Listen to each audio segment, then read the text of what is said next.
Allora, quindi hai rotto il bite praticamente. Sì.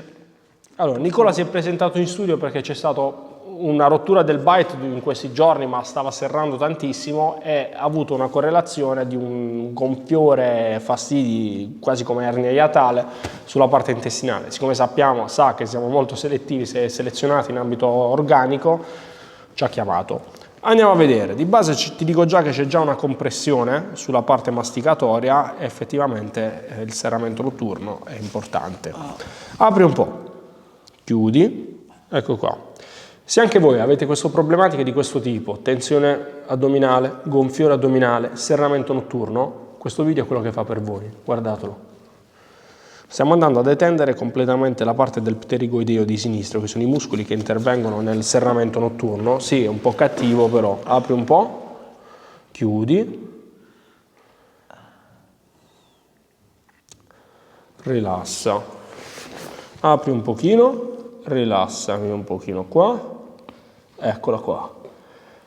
Già manipolando la mandibola si è autocliccata, cioè si è autoliberata completamente la struttura articolare.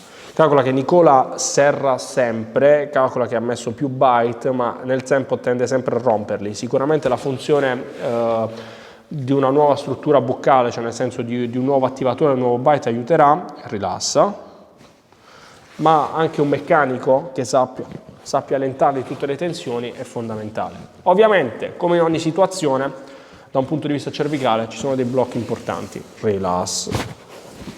Perché vi ricordo sempre che i blocchi cervicali, i blocchi della mandibola o di digreniamento e serramento scarica completamente su C3 C4 molle. Vi ho fatto capire the sound of love nel vero senso della parola. Allora, mi serve la pancia.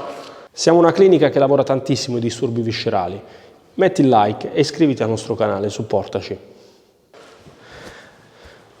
Dato che ha lamentato una correlazione che bocca e stomaco sono enormemente collegati, infatti spesso chi tende a essere un serratore tende sempre ad avere la pancia gonfia, stranamente non è la genetica, non è mia nonna ne soffriva, mio padre ne soffre geneticamente, ho il collo irritabile, così c'è un perché. In questo caso un bravo osteopata esperto in lavori viscerali riesce tantissimo ad allentarlo. Infatti il plesso solare è sicuramente molto teso, stiamo andando a detendere completamente la situazione.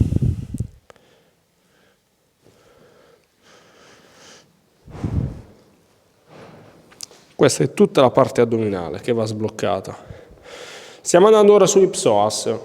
In questa maniera, andando ad allentare la struttura dell'ipsoas, andiamo a detendere la struttura emotiva, cioè quindi tutte le situazioni stressogene correlate all'interno, ma automaticamente andiamo ad allentare il tirante della componente addominale.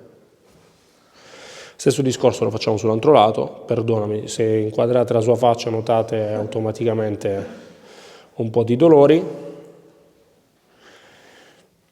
ma è fondamentale per creare una liberazione maggiore. Fammi una bella ispirazione, butta fuori, inspira, butta fuori. Vi ricordo perché sono da liberare lo sterno. Il nervo vago è il nervo che innerva tutta la parte splanchnica, tutta la parte addominale. E il nervo, quindi, se voglio andare a stimolare una ottima stimolazione vagale, devo andare sulla parte addominale.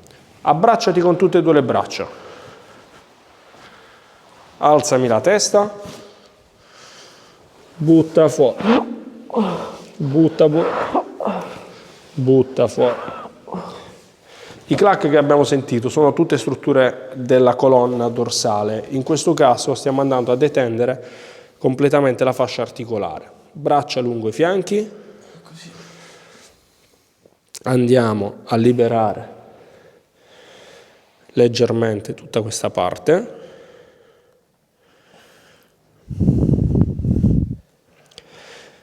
Diciamo che la parte splancnica addominale ha risposto in maniera più che egregia.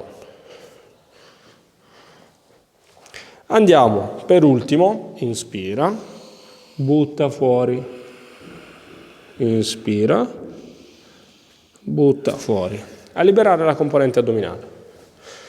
Vi posso assicurare che già la struttura si è sbloccata e gli sto facendo quello che si chiama srotolamento fasciale.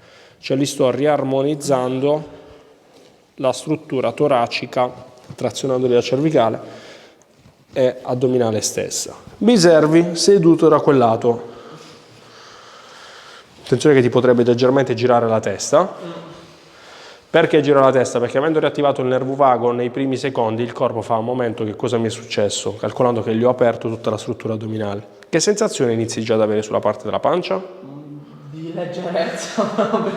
Calcolando che gli ho lavorato in serie tutti i sistemi che vanno a intervenire in un serramento, vi ricordo sempre che la bocca è una correlazione del tubo intestinale che parte dall'esofago e arriva fin giù all'ano in generale. Mollami un attimo qua.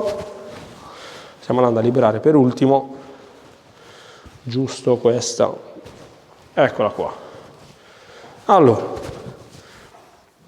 come ti senti? Incredibilmente, non so, leggero come libero. Questa è una liberazione fatta e eseguita in maniera repentina su tutta una componente splancnica addominale. E vi ricordo che il gonfiore di pancia, gonfiore addominale, stitichezza, stanchezza, spossatezza sono tutti sintomi di un malessere di una struttura viscerale e quella va trattata. Non va detto sono geneticamente portato, ma va trattata. Se vi è piaciuto questo video vi rimando a una situazione molto più complessa di lavoro eseguita su una ragazza che ha trattato una problematica simile ma con una soluzione totalmente diversa. Vi lascio il link qui.